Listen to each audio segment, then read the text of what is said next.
नमस्कार। आज हम विज्ञान की दुनिया में एक बहुत ही दिलचस्प विषय पर गहराई से बात करने वाले हैं। एक ऐसी पहेली जिसने भौतिकी की समझ को हमेशा के लिए बदल दिया। प्रकाश विद्युत प्रभाव यानी फोटो इलेक्ट्रिक इफेक्ट। हाँ, बिल्कुल। एक ऐसा टॉपिक जो सुनने में शायद थोड़ा टेक्निकल लगे, पर है बड़ा मजेदार। हमारे पास एक लेख के कुछ अहम हिस्से हैं जो इसकी कहानी बताते हैं। कैसे खोज हुई, क्या मतलब निकला। और इसका हमारी टेक्नोलॉजी पर कितना गहरा असर पड़ा है। तो आज इस पड़ताल में हमारा मकसद यही है, इस अनोखी खोज को आसान भाषा में समझना। कैसे वैज्ञानिकों ने ये गुत्थी सुलझाई, इसका असली मतलब क्या है। और सबसे जरूरी है, ये सिद्धांत आज हमारी रोजमर्रा की जिंदगी में कहाँ-कहाँ काम आ रहा है, अक्सर हमें पता भी नहीं चलता। हाँ, तो चलिए कहानी शुरू करते हैं एक लैब से। सोचिए, 100 साल से भी पहले की बात है। एक वैज्ञानिक है, वो एक धातु की प्लेट पर रोशनी डाल रहा है। उसे उम्मीद है कि भाई प्रकाश में ऊर्जा है, तो शायद वो धातु से कुछ निकालेगी, इलेक्ट्रॉन्स को। हाँ, लेकिन कुछ नहीं होता, बिल्कुल सन्नाटा। अब वो सोचता है शायद रोशनी कमजोर है, जी। तो वो रोशनी और तेज करता है, और चमकदार। मतलब पूरी ताकत लगा दी। हाँ, पूरी ताकत। मगर नतीजा वही, ढाक के 3 पात। कुछ नहीं। यहीं से मतलब दिमाग चकराना शुरू होता है कि भाई ज्यादा पावरफुल रोशनी भी क्यों फेल हो गई। बिल्कुल। और इसी सवाल ने आगे चलकर एक पूरी नई फिजिक्स को जन्म दिया। तो चलिए इस रहस्य से पर्दा उठाते हैं। तो जैसा हमने कहा, शुरुआत के एक्सपेरिमेंट्स बड़े सीधे साधे थे। एक धातु की सतह ली, उस पर लाइट डाली। और उम्मीद ये थी कि प्रकाश की ऊर्जा, जो उस वक्त तरंग मानी जाती थी, वो धातु के अंदर जो इलेक्ट्रॉन है उन्हें बाहर धक्का देगी। सुनने में तो बिल्कुल लॉजिकल लगता है। हाँ, लगता तो है।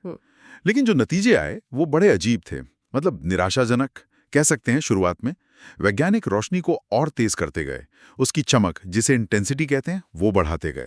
वो सोच रहे थे कि ज्यादा चमक मतलब ज्यादा ऊर्जा, और ज्यादा ऊर्जा होगी तो इलेक्ट्रॉन तो बाहर आएंगे ही, देर सवेर सही पर आएंगे जरूर। पर ऐसा हुआ ही नहीं। और ये बात उस समय के फिजिक्स के जो नियम थे उनके बिल्कुल उलट जा रही थी। हाँ, क्योंकि तब तो यही माना जाता था कि प्रकाश एक तरंग है और तरंग की ऊर्जा उसकी तीव्रता या चमक पर निर्भर करती है। तो ज्यादा तेज रोशनी मतलब ज्यादा ऊर्जा, इलेक्ट्रॉनों को ज्यादा ऊर्जा मिलनी चाहिए। तो फिर यहाँ ऐसा क्यों नहीं हो रहा था? ये एक बहुत बड़ी उलझन थी। ज्यादा रोशनी पर असर क्यों नहीं? बिल्कुल, और यही सबसे बड़ा सवाल बन गया। जो क्लासिकल भौतिकी थी, न्यूटन वाली, मैक्सवेल वाली, वो यही कहती थी कि भाई आप धीरे धीरे भी ऊर्जा देंगे तो इलेक्ट्रॉन उसे जमा करके आखिरकार बाहर निकल आएंगे। पर एक्सपेरिमेंट्स में ऐसा कुछ नहीं दिख रहा था। और यहाँ दिलचस्प बात यह है कि समस्या रोशनी की मात्रा में नहीं थी, मतलब आप कितनी रोशनी डाल रहे हैं उसमें नहीं। अच्छा, तो फिर किसमें थी? समस्या थी रोशनी की क्वालिटी में, उसकी गुणवत्ता में। क्वालिटी मतलब रोशनी का रंग या कहें उसका प्रकार, जिसे वैज्ञानिक भाषा में आवृत्ति या फ्रीक्वेंसी कहते हैं। आवृत्ति, फ्रीक्वेंसी। अच्छा। हाँ, देखिए रोशनी कई तरह की होती है ना, लाल, हरी, नीली, और फिर वो जो हमें दिखती भी नहीं, जैसे अल्ट्रावायलेट या यूवी। इन सब की आवृत्ति अलग अलग होती है। लाल की कम, नीली की ज्यादा, यूवी की और भी ज्यादा। और यही आवृत्ति तय करती है कि प्रकाश के हर पैकेट में, हर हिस्से में कितनी ऊर्जा है। चमक बढ़ाने का मतलब था आप एक ही तरह के पैकेट ज्यादा संख्या में फेंक रहे हैं, पर हर पैकेट की ऊर्जा उतनी ही है। ओ, तो मतलब ये हुआ कि आप भले ही कम ऊर्जा वाले लाखों पैकेट्स फेंकें, अगर किसी एक पैकेट में दम नहीं है इलेक्ट्रॉन को निकालने का, तो कुछ नहीं होगा। बिल्कुल सही, यही चाबी थी। समस्या तीव्रता की नहीं, आवृत्ति की थी। हाँ, और जो वैज्ञानिकों ने इस बात पर ध्यान दिया, खासकर फिलिप लेनार्ड जैसे लोगों ने, और अपने प्रयोगों का तरीका बदला, तब जाके बात पकड़ में आई। उन्होंने क्या किया? उन्होंने कम आवृत्ति वाली दिखने वाली रोशनी, चाहे वो कितनी भी तेज क्यों ना हो, उसे छोड़कर ज्यादा आवृत्ति वाली रोशनी का इस्तेमाल किया, जैसे कि अल्ट्रावायलेट किरणें, जो हमें दिखती नहीं। अच्छा, हाई फ्रीक्वेंसी लाइट। हाँ, हाई फ्रीक्वेंसी। और फिर जैसे ही वो ज्यादा आवृत्ति वाली यूवी रोशनी धातु की प्लेट से टकराई, क्या हुआ? मानो करंट लग गया। धातु की सतह से इलेक्ट्रॉन फौरन बाहर निकलने लगे। जो लेख में उपमा दी है ना, जैसे छोटी ऊर्जावान चिंगारियां, बिल्कुल वैसा है। हाँ बिल्कुल वैसे ही। वाह, तुरंत। तुरंत आखिरकार सफलता मिली। लेकिन इसने पुरानी सोच को हिला कर रख दिया। सफलता तीव्रता से नहीं, आवृत्ति से मिली थी। और एक और हैरान करने वाली बात थी, जैसा आपने कहा कि इलेक्ट्रॉन्स लगभग तुरंत बाहर निकलते थे। जैसे ही सही आवृत्ति की रोशनी पड़ी, कोई इंतजार नहीं, कोई टाइम लैग नहीं। हाँ, ये भी अजीब था। बिल्कुल। तो इसी पूरी घटना को, इस प्रभाव को हम आज प्रकाश विद्युत प्रभाव कहते हैं। पर यह सिर्फ एक लैब की घटना नहीं रही। इसने तो भौतिकी की दुनिया में जैसे भूचाल ला दिया। सही कहा। इसने सिर्फ ये नहीं बताया कि इलेक्ट्रॉन कैसे निकलते हैं, बल्कि ये भी दिखाया कि प्रकाश के बारे में हमारी जो समझ थी वो शायद अधूरी थी या गलत भी। तो फिर इसकी सही व्याख्या कैसे हुई? इसका श्रेय जाता है एल्बर्ट आइंस्टाइन को। 1905 में उनका वो चमत्कारी साल था। उन्होंने मैक्स प्लैंक के क्वांटम सिद्धांत को प्रकाश पर लागू किया। प्लैंक ने कहा था कि ऊर्जा लगातार नहीं बल्कि छोटे छोटे पैकेट में आती जाती है, जिन्हें क्वांटा कहते हैं। हाँ, क्वांटा। आइंस्टाइन ने कहा प्रकाश भी सिर्फ तरंग नहीं है, ये ऊर्जा के ऐसे ही छोटे छोटे कणों या पैकेट से बना है। और इन ऊर्जा के पैकेटों को बाद में नाम दिया गया फोटॉन। फोटॉन। तो ये फोटॉन क्या करते हैं? लेख वाली रोकवातिर से काम आएगी। सोचिए, ये फोटॉन छोटी छोटी अदृश्य गेंदें हैं। हर गेंद यानी हर फोटॉन के पास उसकी आवृत्ति के हिसाब से एक फिक्स्ड एनर्जी होती है। ठीक है। जब ये गेंदें धातु से टकराती हैं तो एक फोटॉन अपनी सारी ऊर्जा एक ही इलेक्ट्रॉन को दे देता है। ये 1-to-1 डील है, ऑल और नथिंग। ओह, एक फोटॉन एक इलेक्ट्रॉन। हाँ, अब अगर उस फोटॉन के पास इतनी ऊर्जा है कि वो इलेक्ट्रॉन को धातु के बंधन से छुड़ाकर बाहर निकाल सके, इस जरूरी न्यूनतम ऊर्जा को कार्यफलन या वर्क फंक्शन कहते हैं। तो इलेक्ट्रॉन तुरंत बाहर आ जाता है। और अगर ऊर्जा कम हुई तो, मतलब कम आवृत्ति वाली रोशनी? तो चाहे आप ऐसी लाखों गेंदें फेंकें, मतलब कितनी भी तेज रोशनी कर दें, कोई भी इलेक्ट्रॉन बाहर नहीं निकलेगा, क्योंकि किसी एक फोटॉन के पास अकेले इतनी ऊर्जा ही नहीं है कि वो उस वर्क फंक्शन की बाधा को पार कर सके। वाह, मतलब हर फोटॉन एक एनर्जी पैकेट है और इलेक्ट्रॉन निकालने के लिए उस पैकेट में एक मिनिमम एनर्जी होनी ही चाहिए।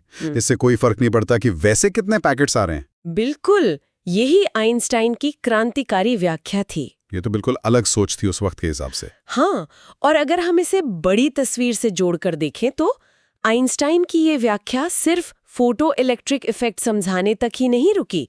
इसने क्वांटम मैकेनिक्स की नींव रखी, जो आज की मॉडर्न फिजिक्स का आधार है। Quantum mechanics? हाँ, इसने पहली बार पक्के तौर पर साबित किया कि प्रकाश, जिसे सदियों से सिर्फ एक तरंग, एक वेव माना जाता था, वो कणों, पार्टिकल्स की तरह भी व्यवहार कर सकता है।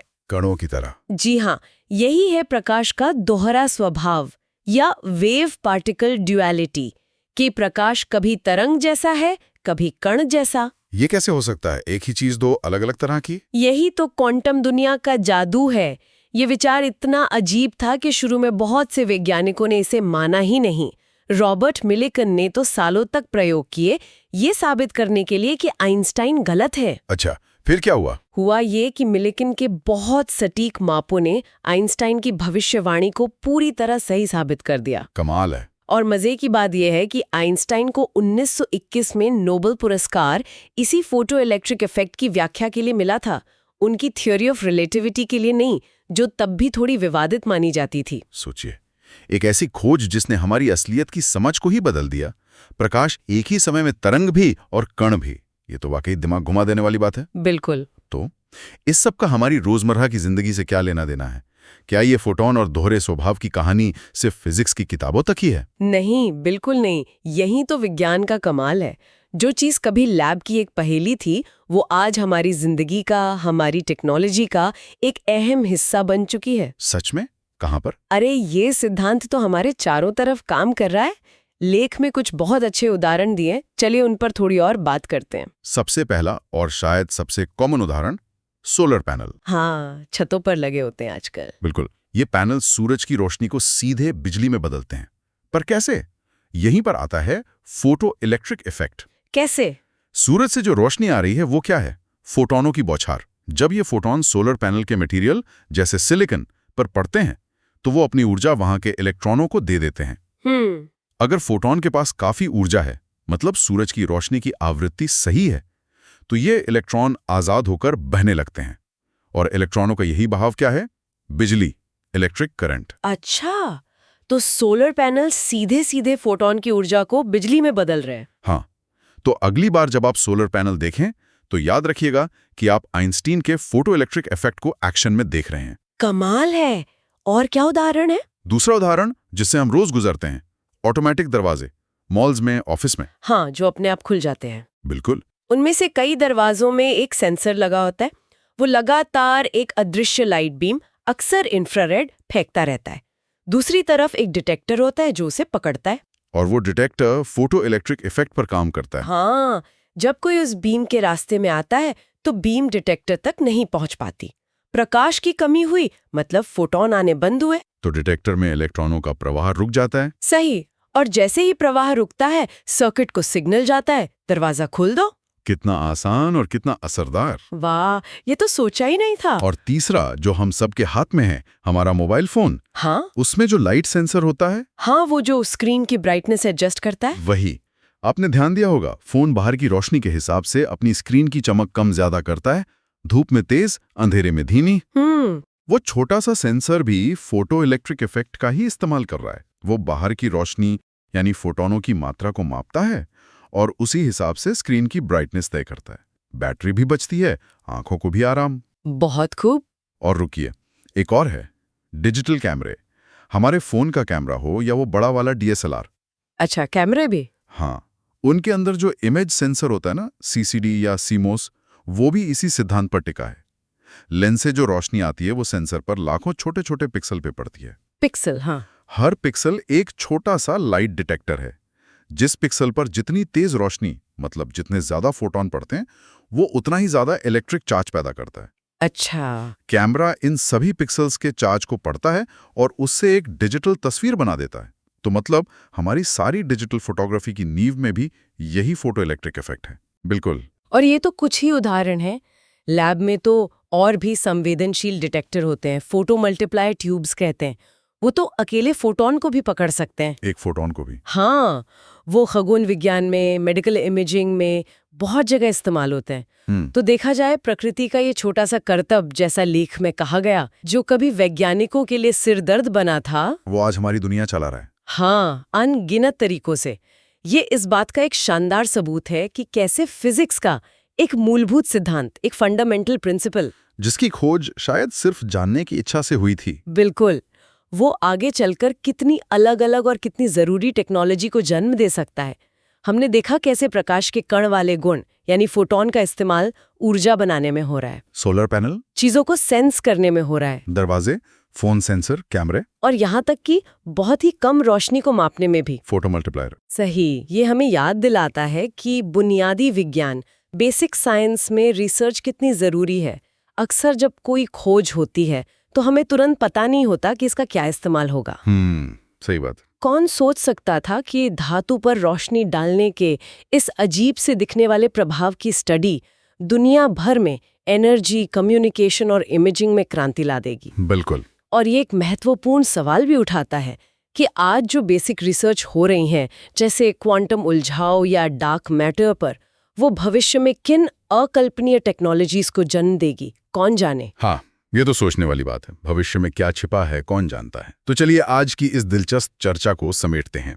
हमने प्रकाश विद्युत प्रभाव की कहानी जानी, कैसे एक पहेली ने हमें सिखाया कि इलेक्ट्रॉन निकालने के लिए प्रकाश की चमक नहीं, उसकी आवृत्ति मायने रखती है। बिल्कुल। इस खोज ने हमें फोटोन का क्रांतिकारी कॉन्सेप्ट दिया कि प्रकाश ऊर्जा के नन्हे कणों से बना है। और सबसे अहम, इसने प्रकाश के उस रहस्यमयी दोहरे स्वभाव, वेव पार्टिकल ड्युअलिटी को उजागर किया कि वो एक ही समय में तरंग भी है और कण भी। और ये खोज सिर्फ इतिहास नहीं, बल्कि सोलर पैनल से लेकर हमारे मोबाइल कैमरों तक आज भी हमारी जिंदगी का हिस्सा है। सही कहा।